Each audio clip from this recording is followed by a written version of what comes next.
at the end of the day, if we haven't boated any muskies, I'll say, the great thing about muskie fishing is if you don't catch one, muskie fishing builds character. Look at all the character we built today. So on the days where we get skunked, instead of saying we got skunked, we just built a lot of character.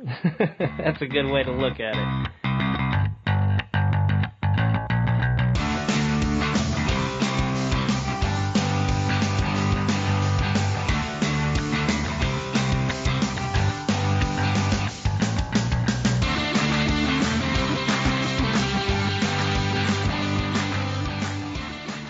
Hey everybody, this is Jason Hamlet, and you are listening to the iHUNT Podcast.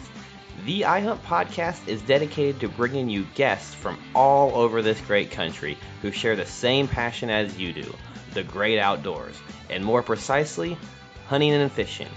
Our guests will range from experts to people just like you and me, each of whom will be able to provide us personal insight into the tactics and strategies they use in their neck of the woods. From hooks, hooves, wings, and webs, we will cover it all. As always, subscribe to the show on iTunes, Stitcher, or Google Play. And don't forget to rate and review. That means a lot. Thanks for listening, and let's get to the show.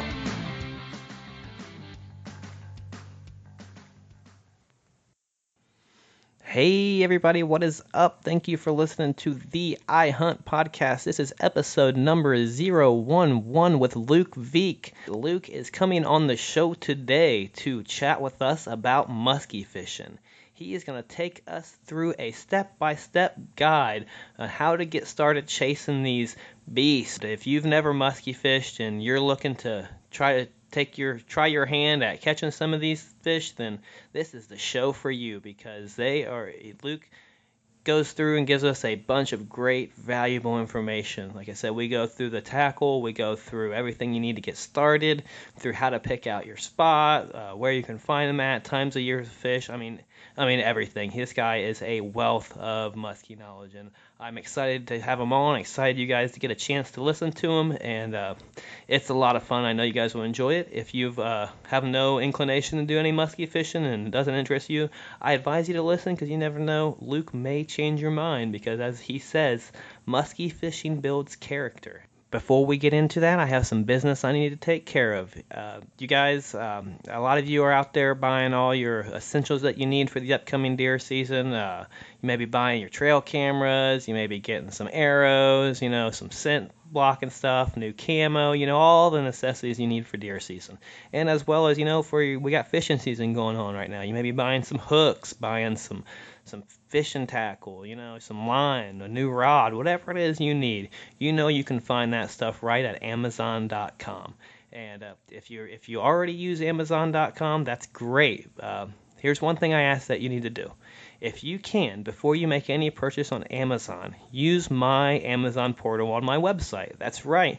Go to www.theihuntpodcast.com, click on the Amazon banner, and from there, anything you purchase through Amazon, I will get a little bit of kickback for the show. I would greatly appreciate it.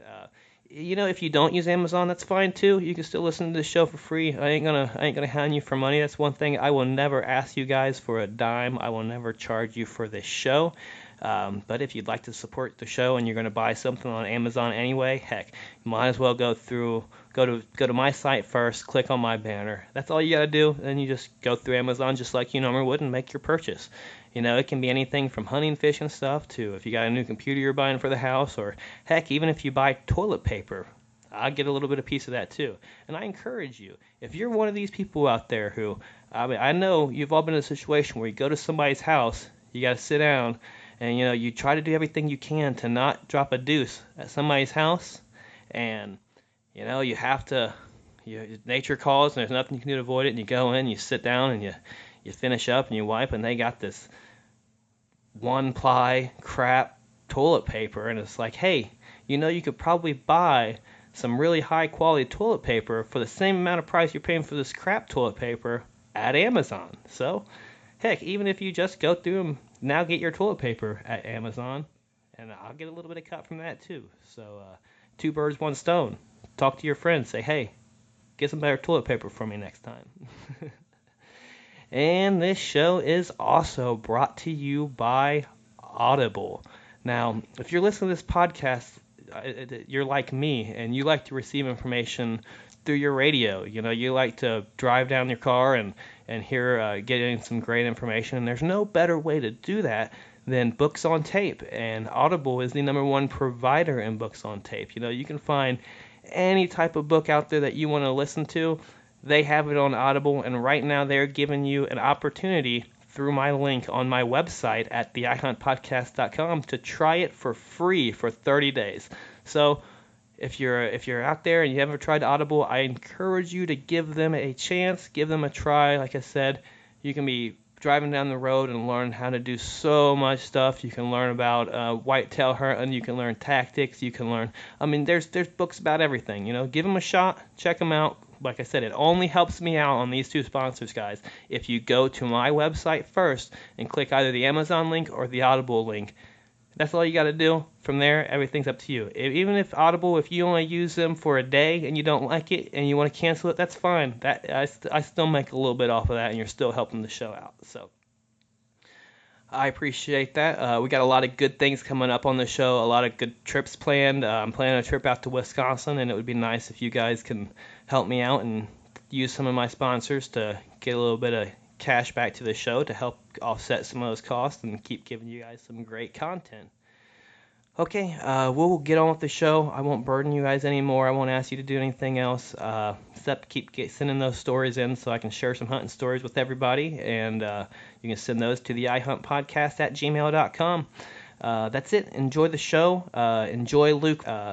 He has, like I said, it's a wealth of knowledge right here, guys. This one will not disappoint you. So enjoy. All right, everybody. Well, I am glad to have on the phone Luke Vike has been so kind to come on and share some of his musky fishing tips with us. Luke, welcome to the show. Thanks for having me, Jason. It's always a pleasure to talk musky fishing and share a musky dream with everybody. Yeah, that would be awesome. I hope people out there who haven't caught one can listen to this and kind of take some of your advice and learn something from this and get out and land one of these monsters themselves. Yeah, it's you know, they talk about musky fever, and usually it happens when you catch your first one. I caught my first one, but it was a delayed reaction. I didn't actually catch the musky bug until many years later. Yeah, once you get started, it's an addiction, and you just want to keep going and catch more and bigger fish. So it's really a cool passion to have. So I see that you are from Wisconsin, right? Yes. Is that where you do the majority of your musky fishing? Yep, that is where I do the majority of my fishing, and the cool thing about Wisconsin is our state fish is the muskie. So it's you know, if you're going to fish for something, you might as well fish for the trademark fish of your state. Oh, really? I had no idea. That was going to be my next question. As I was wondering if Wisconsin was considered like a premium muskie fishery in the North America. It is. If you're going for size, Minnesota, and then into Canada, like Ontario, they're probably your best spots for your biggest fish. But for numbers and having action, Wisconsin is a tremendous place to start. But if you do want to catch big muskies in Wisconsin, your #1 place to go would be Green Bay. The DNR and the Muskies Inc. clubs up there have really done a lot of hard work, and they're having some just super tankers come into boats there up there. And it's, you know, we're getting in the neighborhood of like 60-inch fish up there. It's just really cool, and there's some good guides up there. So if people want to get a cheesehead trophy, definitely Green Bay would be worth checking out. Otherwise, all over the state, there's muskie lakes everywhere. So is there an active program in Wisconsin for stocking muskie, or is the population pretty sustainable on its own at this point? In the northern part of the state, most of the fisheries are just natural reproduction. They do some stocking up in the northern part. Most of the lakes in the southern part of the state where I live in the southern part of Wisconsin, south central Madison area. All of our lakes are stocked by the DNR each year. And even, like I said, Green Bay was also stocked. They had, if you're familiar with VHS, when it hit the Great Lakes, that also suffered. So all the muskies that were native to Green Bay also died there. So they brought them back through stocking.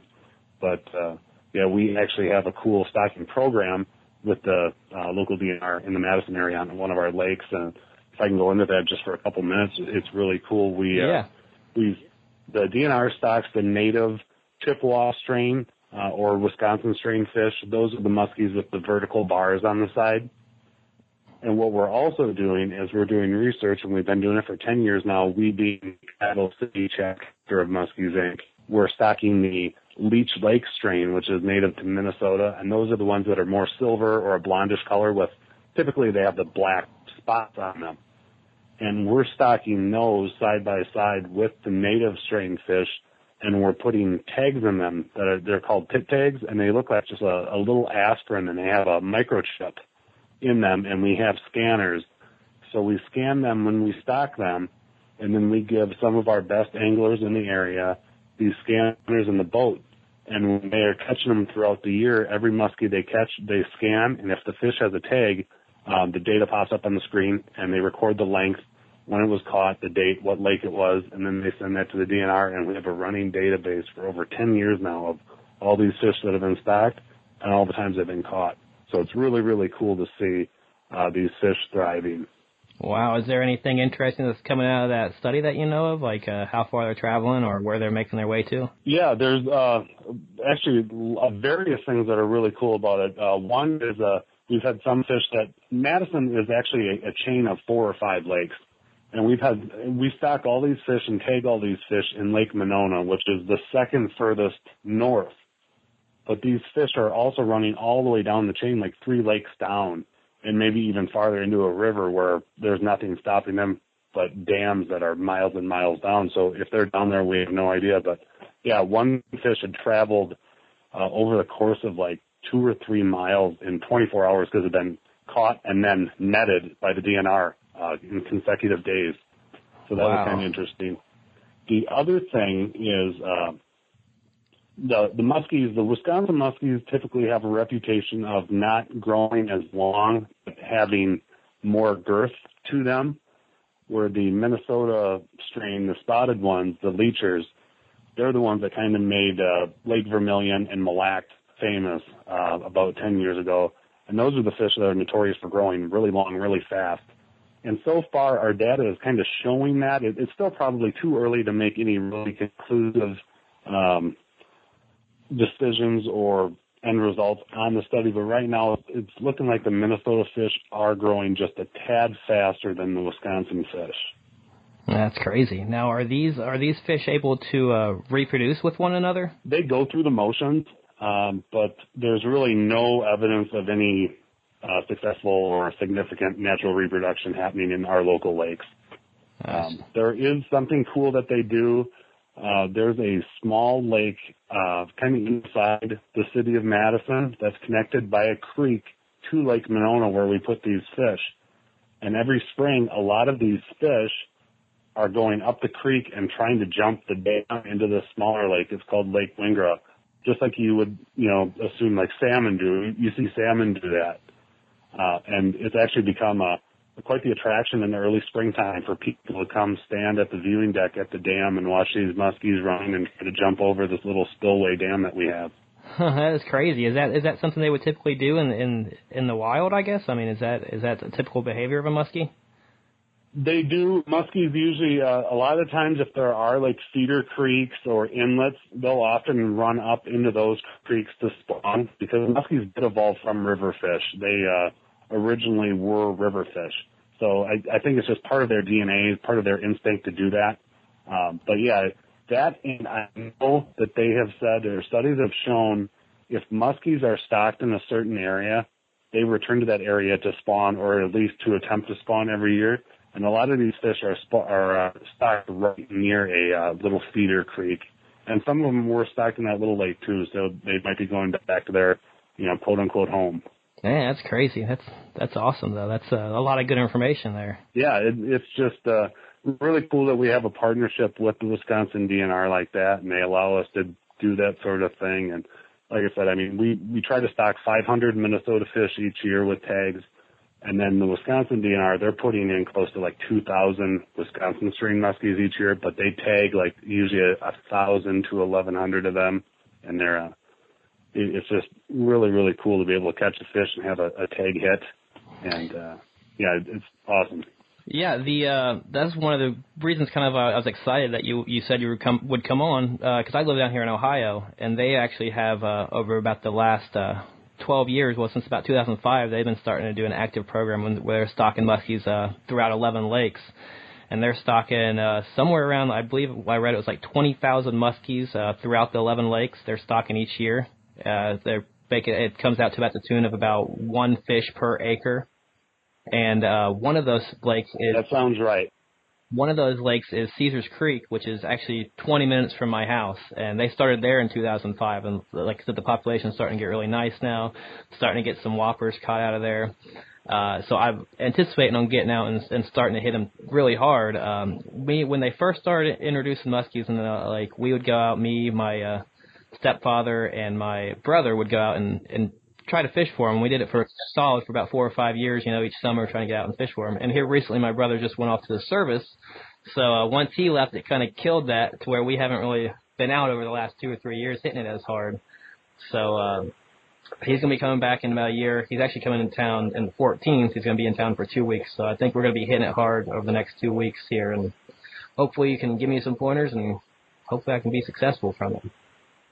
Yeah, and I know Caesars is a good spot. I've never fished in Ohio, but if of the places that I have heard of muskies being caught are good spots to fish, muskies in Ohio, Caesars is the one that I've heard of most. So I have heard of it, so it's very notable.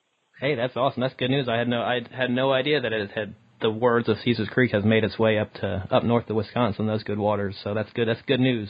Yes, definitely it is. So that should give you some encouragement. And yeah, I've seen Caesars referenced in Musky Hunter magazine, and that just goes to show you that stocking does work as well as catch and release. Yeah, so I know you touched on earlier that your first one you caught, it didn't really give you you didn't really catch the bug off the first muskie you caught. But how long have you been chasing muskies? So I actually I got into fishing with my dad, like most people, and we would take a family vacation to Hayward, Wisconsin, which is the northern part of Wisconsin, the northwest part of Wisconsin, and 1 week a year every summer, and we'd go up there, and he really would want to catch a muskie, and he never did on the summer trip, as I recall. My younger brother did. So I never really got into it because I just thought it was pointless to spend all that time on the water and never catch anything. So I would go out with him, and instead of targeting the pike or the muskies, I'd take the easy way out and target pike because they were easy to catch, and we'd have days where we could catch 12, 2 dozen pike in a day while we were musky fishing, and they typically hang out in the same spots, and the pike would hit smaller lures, so it made sense to me. And then as I got older, I got into smallmouth bass. That was really my thing. And at the time when I caught my first muskie, I was pretty hardcore in the smallmouth bass still, and we were actually on a trip to northern Wisconsin, and we were trying for walleyes and smallmouth, and they weren't cooperating.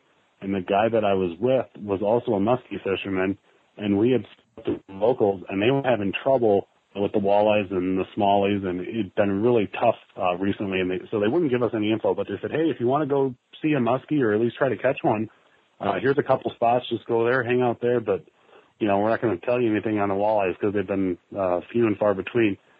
So we went out later that day, and I got my first muskie. We were on a spot for maybe 20 minutes. We started seeing muskies, and next thing you know, I had one on. And it was 42.5 inches. So pretty nice muskie for your first fish.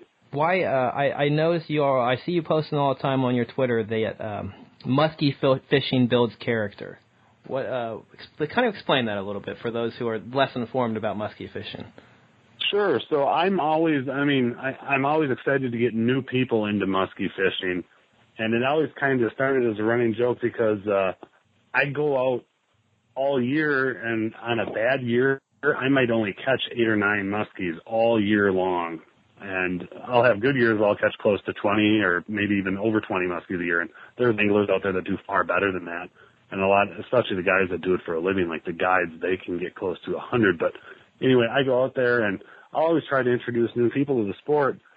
And we'll go out, and typically with muskies, you're throwing bigger lures, and sometimes you're throwing like jerkbaits and big chunks of rubber, things that are almost physically take a toll on you throughout the day. At the end of the day, if we haven't boated any muskies, I'll say, the great thing about muskie fishing is if you don't catch one, muskie fishing builds character. Look at all the character we built today. So on the days where we get skunked, instead of saying we got skunked, we just built a lot of character. That's a good way to look at it. Yeah, those baits you're throwing, they do get pretty heavy. It kind of reminds me of you. I don't know. I remember back in the day when I was little, there would be this fishing commercial on, and the guy would be saying, if I throw this one more time, my arm's going to fall off. And he would toss it, and his arm would go flying in the water. It's almost what you kind of feel like when you're... Yes, it does. And now as I start to get older, there's some baits that I'm like, you know what, I only them certain times of the year. And the good thing about it is musky gear keeps getting better and better, too. So, like, the rods are getting stiffer and longer and stronger, and the reels are getting bigger and stronger. So it does make things a little easier. And I try to stay in shape, too. Along with musky fishing, I play a lot of slow pitch softball in the summer, so I work out a lot in the winter to keep myself in shape for musky fishing and softball too.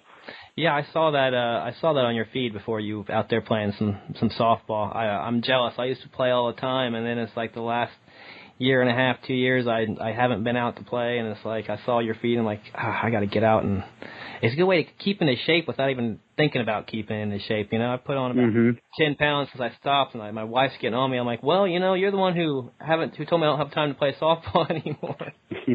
And it's convenient for me. Sometimes it causes conflicts when I have my two favorite hobbies that kind of coincide during the same part of the year. Oftentimes, at least in Wisconsin, we run into trouble where our water temps start getting too high, and it's not safe to fish for muskies, being safe not for the fish. Because once water temperature gets close to 80 degrees, muskies have a higher mortality rate. You'll catch them and they'll actually end up dying. Because really? of the decreased oxygen in the water and the built up lactic acid in their muscles and in their bodies. So once the water temperatures get to the high to upper 70s, 77, 78, I pull the plug until fall. So that also allows me some time to play some ball. Yeah, that's good to know. Good to know. I never really considered that. Like, I do know that there's certain times of year that they say you shouldn't musky fish, but that's good to know that there's actually a barometer for you can watch the temperature of the water and kind of gauge whether you're going to be in the water by that or not. Yes, yeah, they're definitely, and a lot of times they're not even active, so it's not even worth fishing for them in all that heat.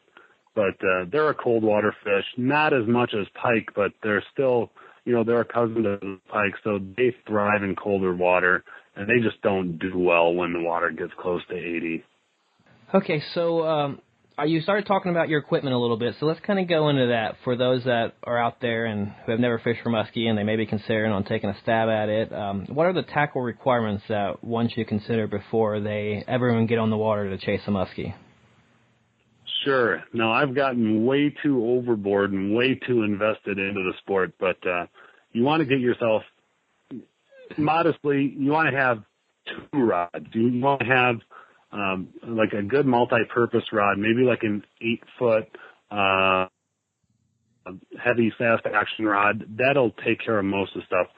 With musky fishing, the rods are getting longer and longer. That's the trend. They're making rods up to like 9.5, 10 feet now, and that's really, really nice. A lot of those are a little more expensive, and for a beginner, you can just keep it simple. If you get maybe an 8-footer or an 8.6, that'll do the job for most things. Now, what's the advantage of a longer rod? Is it just hook set or? Longer rod is, with musky fishing, as you may know, they're notorious for eating in the figure eight. When at the end of your retrieve, you do the figure eight in the water next to the side of the boat. Muskies oftentimes will follow. They'll wait a long time before they hit your lure. So they'll follow in that figure eight. The longer rod makes doing figure eights easier. You can do bigger figure eights in the water, and you don't have to bend over as far over the side of the boat. Okay, yeah, that makes sense. Other thing, I'm sorry, what was that, Jason? I was just gonna say, are you a type that you're sticking your whole rod down in the water when you're doing a figure eight, like I've seen some guys do, or are you just? I'm lucky because I have long arms. I'm 6'3", but my wingspan is 6'6", so I have long arms. So I probably have the first two eyelets of my rod down in the water, and then my lure will be anywhere from maybe an inch under the surface down to maybe about a foot, depending on where I am in the eight.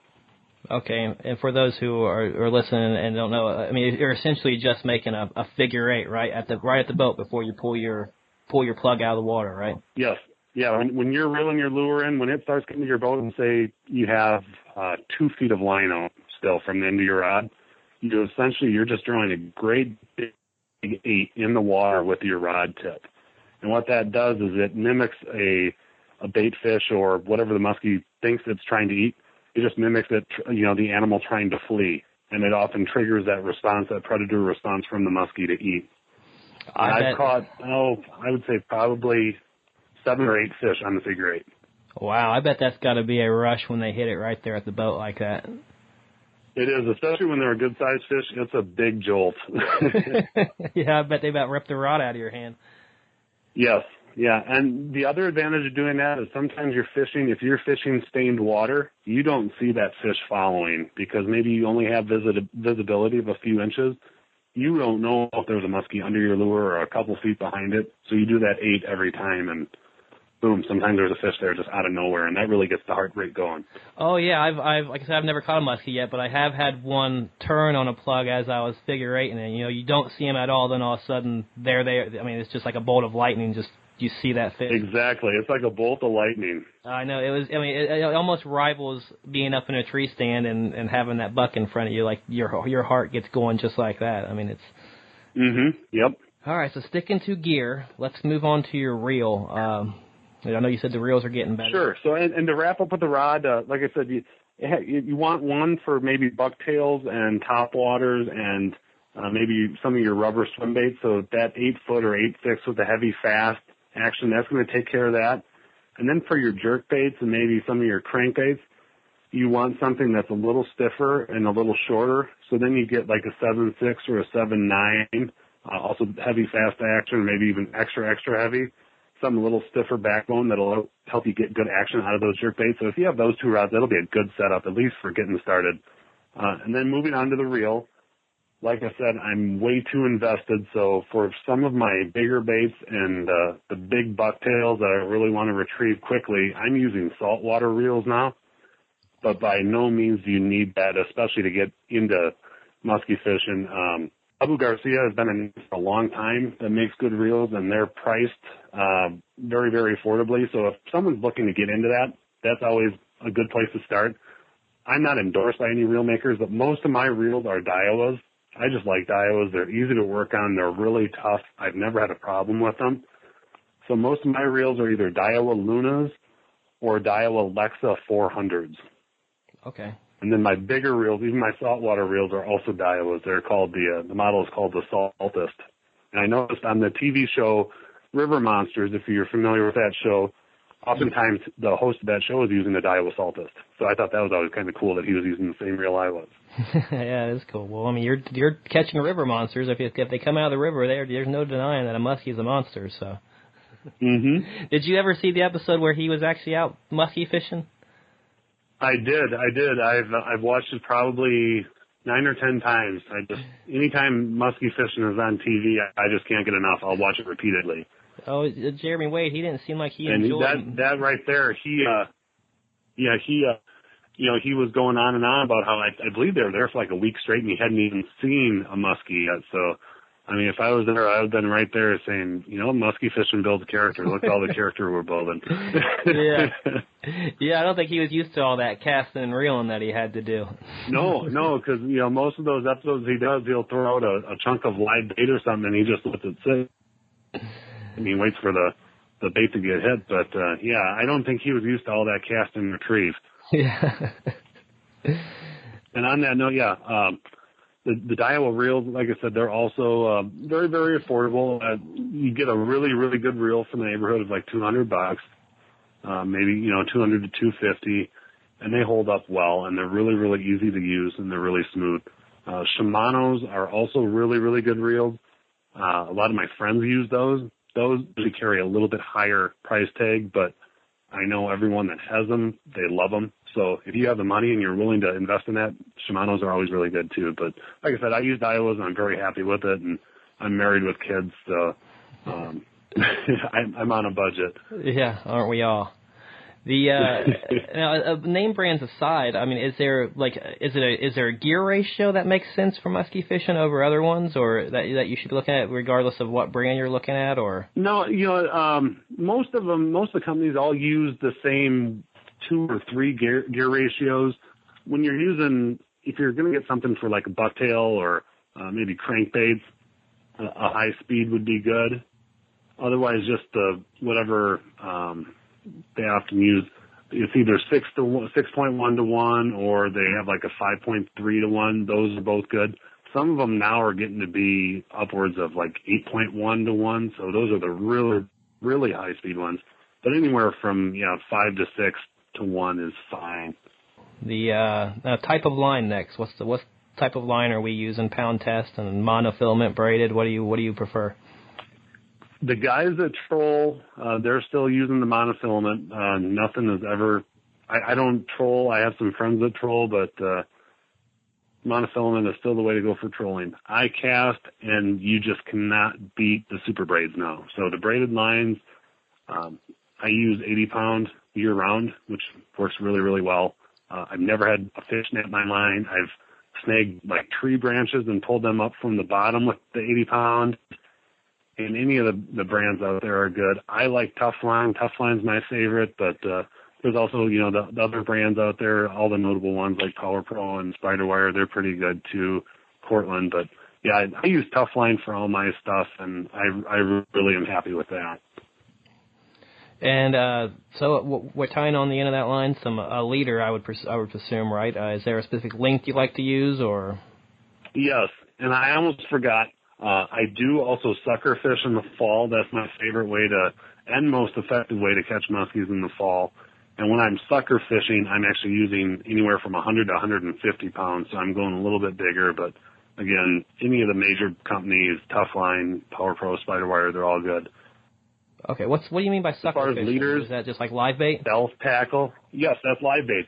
You actually buy a sucker minnow, and they can range inches long to 20 inches long. And there's actually harnesses that you put on the fish. It typically involves some means of hooking to their nostrils or their snout, and then you have 2 leads with treble hooks that you put on each side of the sucker.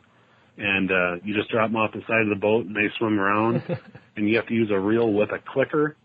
And when the muskie comes up and grabs it, all of a sudden it's just like a scene from Jaws. The rod starts dancing, and you just hear the reel going. And that sound is probably my favorite sound in the whole world. It's either that or hearing a tom gobble in the morning in the spring. It's between those two is my favorite sound ever.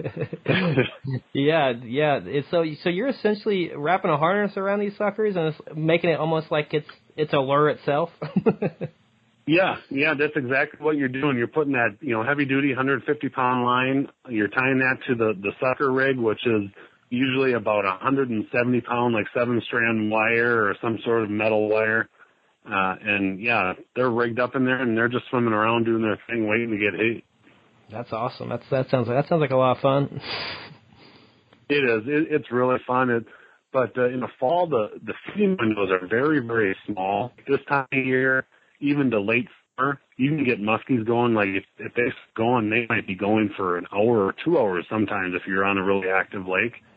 But in the fall, the feeding windows get smaller, so you might have a barrage of action, but it only lasts maybe 20 minutes. Really? So if you're out there all day long and all your action is in a 20-minute span, it gets a little boring. But like I said, when you hear that reel going, it makes it all worthwhile. And at least you ain't casting your arm off. Well, I am up there casting, at least in Wisconsin, depending on states. Some states only allow you to have like 1 line per angler. I know Minnesota's that way. Wisconsin, I'm not going to get into all the details on here because it varies by whether you're north or south of Highway 10 and depending on what lakes you're on. Most of the time you can have a sucker in or maybe 2 suckers in depending on the situation, and you can also cast at the same time.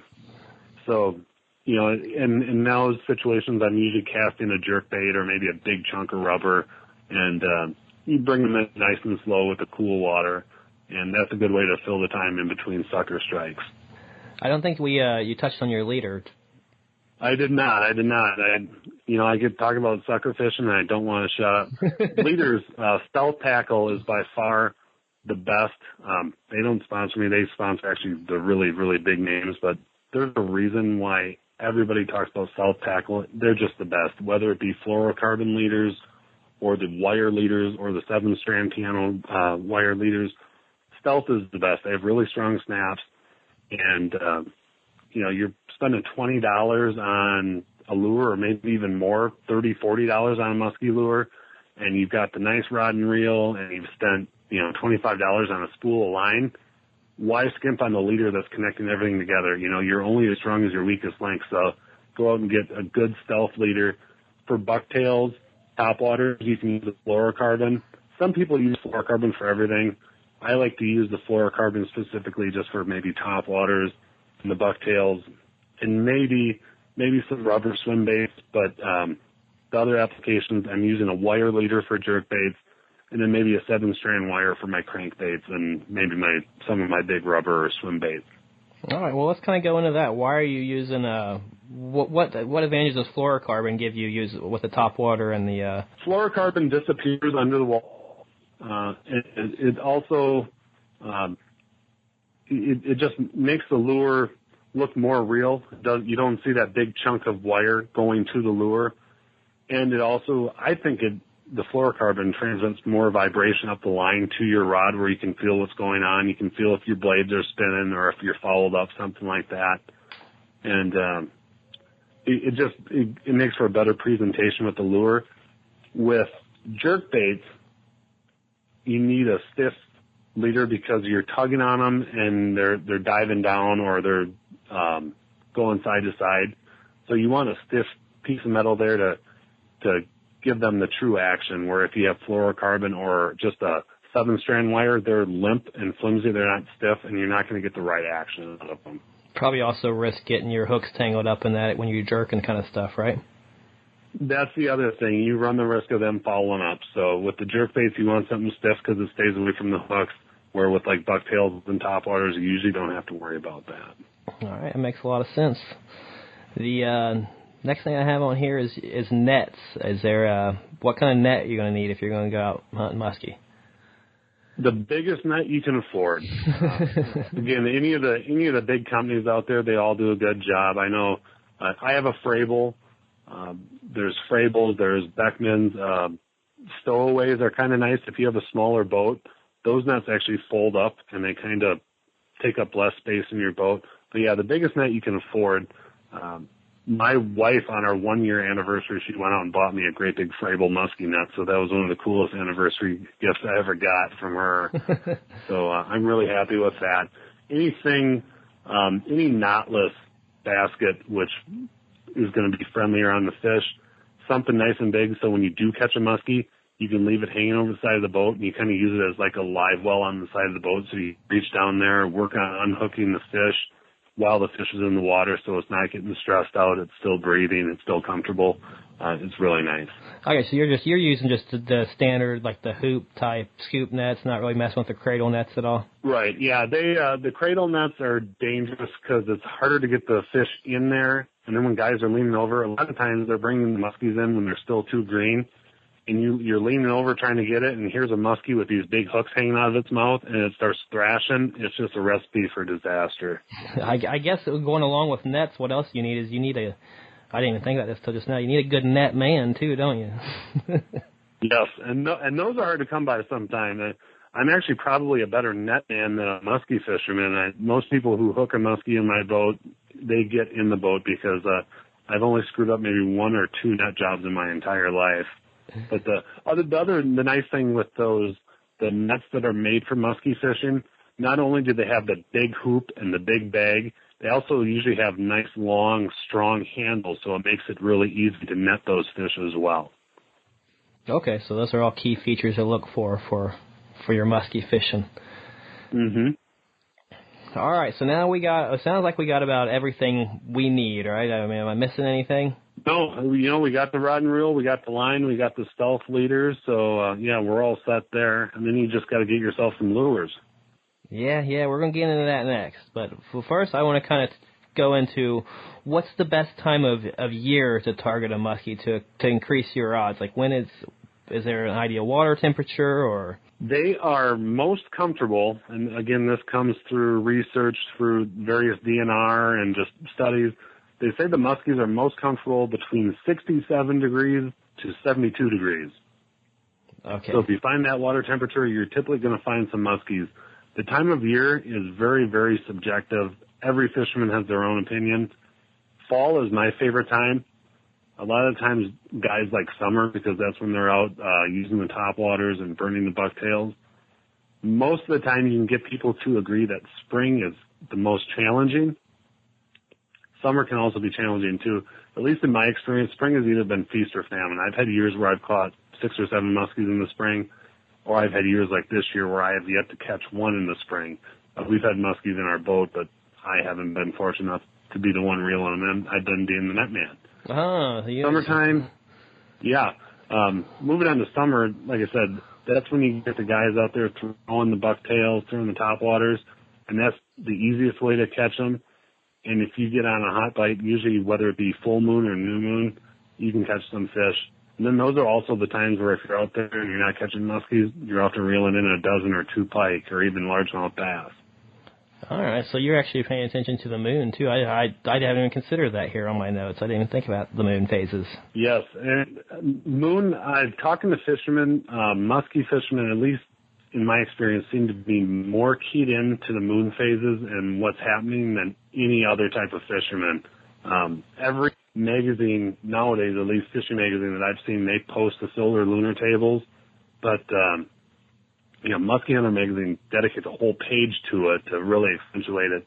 And there's fishing apps out there now for the phones and everything like that. But, yeah, usually you're going to see if there's a new moon during the new moon period and there's moonrise or moonset, your musky lakes are going to be packed with the guys that are really serious about it because those tend to be the best times. Are you? Is there a specific time of the day that you have better luck, morning, evening, or is it just pretty much whenever you decide to hit? In the warmer months, I've had my best luck in the morning, right away in the morning. And then as we get towards fall,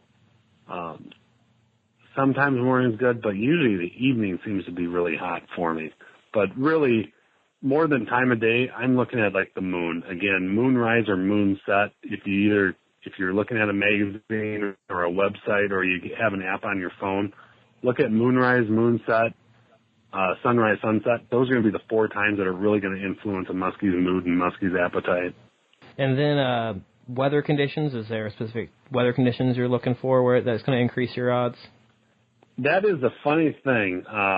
A lot of the times, everybody, the consensus with muskie fishermen is cold, stormy, rainy is the best time. But sometimes I think we say that to each other in denial just to keep ourselves fishing in those conditions. Because it always seems like people always say that you want the storms rolling in, you want the rain, but I have a lot of fish pictures where it's bluebird sky and sunny and not a cloud in the sky. Typically, overcast is good. Overcast, just clouds. Cloud cover is a good situation. And again, I look at the new moon, full moon periods as being the best time. And if you can maybe mix in a storm front coming in, that's really going to turn them on. Yeah, my grandpa always said choppy weather. He's always looking for that choppy water. Yep. You don't want flat calm. Although I have had times in the fall when we're out sucker fishing with that live bait on the side of the boat, that calm conditions, you might find a good spot where the muskies are stacked, and that allows you to just sit right on that spot, and you're hanging those suckers there, and they're just coming up and nailing them over and over again. But usually a little chop. There's a saying in musky fishing called musky chop. So when you have your musky chop out there, it's a good situation. All right. So once we hit the water, let's go over on like how we're going to find some muskie. What type of structure and bottom topography are we looking for? Weed lines and break lines are the easiest places to start. Usually the deep weed edge, you go find a nice weed bed and stay on the deep side of those weeds, or If it's all on like a weed flat, just work the perimeter of that weed bed. That's a good place to start. If there's rocks, that's just a bonus. But usually muskies, if there's a good cabbage weed bed in the lake that you're fishing, that's a tremendous place to start. Now, what about I was mentioning about Caesar's Creek. We don't have there's not a ton of weeds in Caesar's Creek. They do have some lily pads in certain coves, but there's not really like a weed bed that you would consider fishing. They have a lot of stumps, a lot of trees growing out, and it's a relatively deep lake. How would you approach something like that? In a situation like that where it's like a flooded reservoir. Yeah. If you think about it, the edge of the stump field is going to be very similar to the edge of a weed bed. These are the apex predators in the lake, so it's all about the edges. If you don't have weeds, find the edge of a stump field. If you do have lily pads that are maybe close to deep water, that's going to be a good place to try. Old creek channels, those are edges as well. That's going to be a great place to start too. Okay, because we've been hitting, I know maybe that's a mistake we make in the past when we have those stumps and the trees growing out, like they'll be growing up out of these channels, and you can go back in a pretty good ways. We normally hit going up and down through that channel, and that's probably the wrong way to go about it. We should be hitting the mouth of that channel where the trees end, right? Yeah, I've definitely worked that outside edge first. Okay. There's going to be times of the year where they're going to be up thicker in the cover. Oftentimes during right after cold fronts or during cold fronts, muskies are going to be in the thickest cover that they can find. And also in early fall when the water starts to cool, muskies, at least in Wisconsin, make a movement to shallow water. So that's when you want to go way back into the real skinny water. Okay, but so you're talking summertime where we're about to hit in a couple of weeks, we're probably going to be wanting to stick towards those deep edges, right? Yep. Yeah, the cool water and moving up to do some cooler water, very close to the deep water. Anywhere where there's an edge or a break line close to really deep water where they can, just kind of hang out, be in the cool water. There's pods of bait fish out there, so they might be hitting those, but they kind of it's like smash and grab. They like come up, get what they're looking for, and go back into either their cover or back down into the abyss. Now, I imagine you're not necessarily, you're probably not anchoring up when you're muskern fishing, but so you're probably doing a lot of drifting. Yeah, and if you have the anchor feature like on your GPS with the trolling motor, there's times where that comes in handy, but usually you're using your trolling motor, or if you don't have a trolling motor, not everybody has a trolling motor, find a way for the wind to push you along the weed edge, and that's a good way to approach it. And you want to cast not only up into the weeds, you want to make sure you have someone usually it's the person in the front of the boat, or you can have the person in the back of the boat do it, but make sure you have somebody casting parallel to that edge, whether it be the weeds or the stump field or the break line, casting parallel and not just perpendicular up into it. Okay. And how hard are you hitting a spot? Are you hitting it for a while? Or are you making like a pass through and then moving on to the next spot? Like what kind of strategy are you playing for? Well, it all depends. It all depends on what sort of situation you're in. When I'm fishing the local waters here in Madison, there's a lot of people out. There's a lot of musky fishermen out. There's a lot of other species of fishermen out, and there's pleasure boaters. So I'll go to a spot where I know that I've caught fish in the past or I've been seeing fish, and I might go through really slow and hit it really hard. And then when I get to the end of whatever structure I'm hitting, if I have, no feeling or no better ideas, I might work my way right back to where I just fished.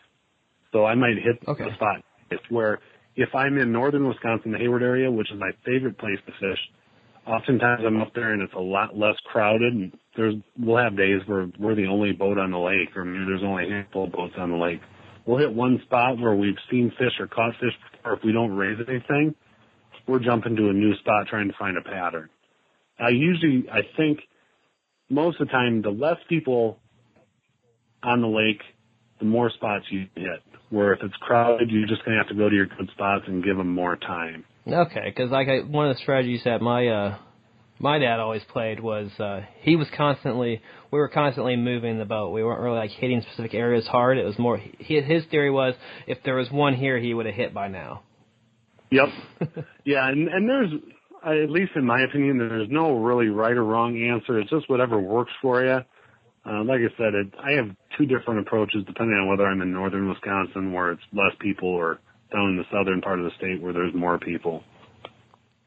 Right, so if you got the lake open to you and you don't have to worry about somebody else being in one of your spots or something like that, then you tend to play, you're going to try to hit as many different spots as you can. Right.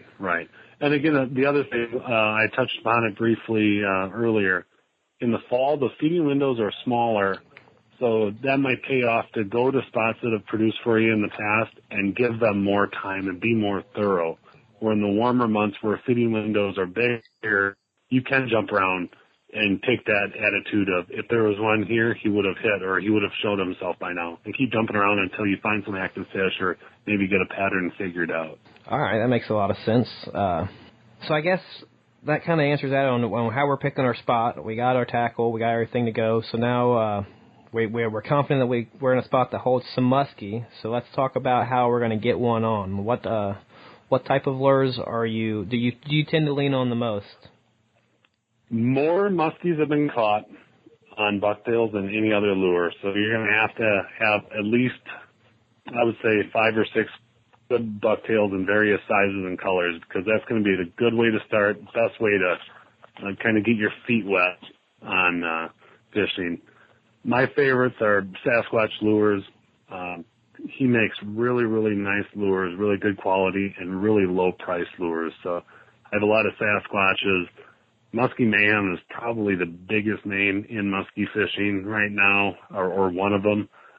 They're the ones that kind of made the double-bladed trend cool, and they made a lot of money on that with the tinsel and the double blades, and everybody kind of does that. And then actually a local guy here, Spanky Baits, is also a really good bucktail manufacturer. And then if you go old school, Meps. I think everybody has heard of Meps. They're also out of Wisconsin, and they've been around, I think, as long as musky fishing has been around, it seems. So how are we using these bucktails? Are you pretty much trying to skim them on top, like towards the top of the water? Are you letting them sink a little bit? Or are you retrieving as fast as you can? With bucktails, what you're going to be doing with bucktails is you're going to be casting them out, and you want to it's called synchronizing your cast. You're actually thumbing your spool on your baitcaster, and you want that bucktail coming back towards you as soon as it's hitting the water. So you don't want it sinking at all, because that's when they follow up with the weeds. You want it to, when it's hitting the water, it's already making its way back to you. It's going to leave a bubble trail when it does that as well, which also can be a trigger. But yeah, you want that blade spinning as soon as possible. And like I said, I've never heard of that. Yeah. Sorry, I've never heard of that. That's a good technique. That's something I'm going to have to try to show off this week. It is, yep. You want to do that, and you want to make sure, like I said, not only different sizes, you want to have maybe a few different blade styles. The double blade trend is really big right now, so you want to have a few of them with the double Colorados, whether it be a 6 or an 8 or a 9 or even up to a 10 or a 12 or 13. For beginners, you're not going to be dinking around with the 12s or 13s. You're probably going to be around the double 6s or double 8s, at least to get started out. And double 8s is a good size, 8 being the size of the blade, the Colorado blade. You can catch fish from opener all the way through to the end of the season on a double 8. That's a good lure to, if you're going to go out and buy a couple, maybe start with a double 8. Okay, and then we're just retrieving that as fast as you can? Usually the warmer the water or the clearer the water, the faster you retrieve. So like right now where we're in early summer, probably a medium retrieve, and if you're not doing anything, start speeding up from there. You also mentioned about using some crankbaits and some jerkbaits. Yeah, jerkbaits. If I had to name a favorite lure, if it isn't a double 8 or a double 9 bucktail, it would be a Suic jerkbait. Just an old school wood jerkbait. I've caught so many muskies on Suics. I have a couple Suics that have hardly any taint left on them because I've caught so many muskies on them. I definitely would recommend anyone who doesn't own one or anyone who's getting into musky fishing, make sure you have some Suics. Again, they don't sponsor me. It's just one of the greatest lures ever made, in my opinion. My dad was actually buried with his favorite Suic, so it's a family tradition. But, really? Yeah. Definitely want to have. Go ahead. I'll tell you what's kind of our family lure. Like, it doesn't matter. My brothers, my dad, everybody has them in their tackle box, or I don't know. Obviously, it probably won't target muskies with them, but those rattle tots that Storm makes. Oh, okay. I imagine my dad has a couple of those that he'll probably be buried with someday.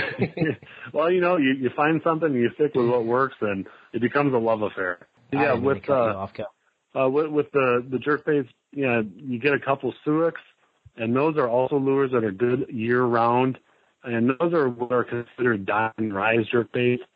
And just as the name suggests, they dive down in the water and then they rise back up, and that's when you're jerking them. So they dive down, rise back up, and usually the muskies are hitting them when they're rising back up, or as the terminology is, on the pause. As well as there's another kind of jerkbait, which is called a glider jerkbait, and those are the ones that are the walk the dog style that zigzag back and forth. Maybe get one or two of those. Those are very good in the spring usually. And they're also really, really good on the fall. Usually the fall you get a bigger size, spring the smaller ones are better. But maybe get a couple walk the dog gliders as well as a couple Suics, and you're going to be really good in regards to jerkbaits. Crankbaits, there's just like every kind of fishing, it seems like there's probably more crankbaits out there than any other kind of lure, it seems, because everybody has their own take on the body shape, body style, the action, and the lip, and whether it's a floating crankbait or a sinking crankbait. I haven't had a ton of action on crankbaits. Most of my fish have come on bucktails and jerkbaits and suckers, live bait. But Joe Booker Outdoors, they make some really, really good crankbaits. Grandma are pretty good. Probably my favorite crankbait or minnow bait is one from Musky Innovations. It's called a Shallow Invader, and it's really, really weird looking. It's about 8 inches long. The front half of it is hard plastic, and it has the big, hard, clear lip, but the back half is soft rubber, and it's just a big, soft rubber. It looks like a fishtail, and it's really got a neat action. I've caught muskies on it. I've caught pike on it, and I've caught some of my biggest largemouth bass on a Shallow Invader. So I would recommend maybe getting a Shallow Invader or two, as well as maybe a Joe Booker or maybe like a Musky train or something like that. How does these rubber baits hold up with the mouth of a muskie? A lot of times they get shredded, and you'd be amazed. Yeah, I swear that pike and the small muskies ruin more lures than the big muskies do. Northern pike come up and just trash these lures because they got the little needle teeth and they just tug and shred, and the lures don't last long, especially if they have a lot of pike in the water. But at least with the Shallow Invaders, I've lucked out. They've held up fairly well for me. I haven't had too many scratches or cuts or dings on them. All right, well, we'll have to check all that out. Now, so you pretty much you're not casting a whole lot of crankbaits then, right? Not a whole lot. Like I said, I'll in the spring I'll use some little they're called baby shallow raiders from Joe Booker Outdoors. Little either Jakes from Drifter Tackle or little mini grandmas, and then also some small musky trains. Those Shallow Invaders I talked about, like I said, those are about 8 inches long. Those are a little big for spring. Typically, smaller lures work better in the spring. So I'm using those Shallow Invaders about now all the way through the end of the season. And what about, does anybody ever throw spoons for muskie? Do you? One of the local guides here, who is one of the best muskie fishermen on the face of the earth, in my opinion, his name is Jeff Hanson. He catches over 100 muskies a year on the Madison chain, which is tremendous because the Madison chain is really hard to fish. One of his best lures is a Johnson Silver Minnow, which is a weedless spoon. So spoons are, traditionally linked to pike. I know not a lot of people use them, and I think that's why he's so open about telling people that one of his best lures is a Johnson Silver Minnow, because people just don't believe it. But they won't use them, huh? Yeah, he says every seminar he ever does, he mentions that, saying that the Johnson Silver Minnow is one of the best musky lures in his boat. And he goes, I go out on the Madison chain, and I don't see anyone throwing them. Yeah, we do some pike fishing up in Michigan every year, and I've had a lot of success using these Lucky Strike spoons that have like a little gem in them, and there's all different colors. I mean, I got a box full of them almost. And, I nail pike with them all the time, so I was curious if I could maybe implement that a little bit in my musky fishing and throw a few of those. And it's good to know that somebody else out there is doing it. So. Yeah, and apparently I know that during the seminars it's a good cold front lure. And when they're tucked up in those thick weeds, you get a good weedless spoon, and you can poke around in those weed beds with them. All right, so we got one.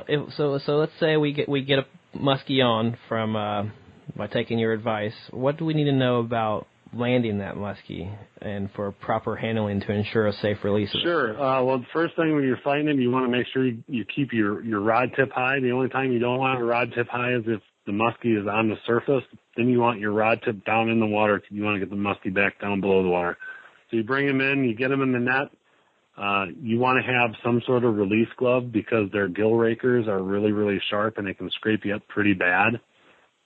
In Musky Armor, there's a company called Musky Armor. They make microfiber gloves, and I use those, and my hands are in really good shape. But I think Lindy and maybe some other companies, they make fish handling gloves as well. Make sure you have some sort of glove on. Make sure something, because those, I'm not kidding you, those gill rakers and the teeth are really, really sharp. You want to have a good needle nose pliers, longer the better, as well as a jaw spreader. So those are kind of the bare minimum. Hook cutters are also nice to have every now and then. When you start catching more muskies, you're going to have one eventually that is hooked really deep, and it's going to be hard to get, and you're not going to be able to get the hooks out without killing the fish, so you want to just cut the hooks off. Cut it off, let them go, and it'll work its way out. It'll work its way out, or eventually those hooks will rust and just dissolve in the muskie's body. And we're just trying to get that fish back in the water as quick as possible. You are, Take one when picture. you have it out of the water, the best way I've heard it explained, and the rule of thumb that I use, is don't keep it out of the water longer than you can hold your own breath, which is essentially what you're doing to the muskie when you yank it out of the water. It can't breathe, so it's essentially holding its breath. Especially probably gets worse, like you said, in the warmer months, I'm sure. Yep.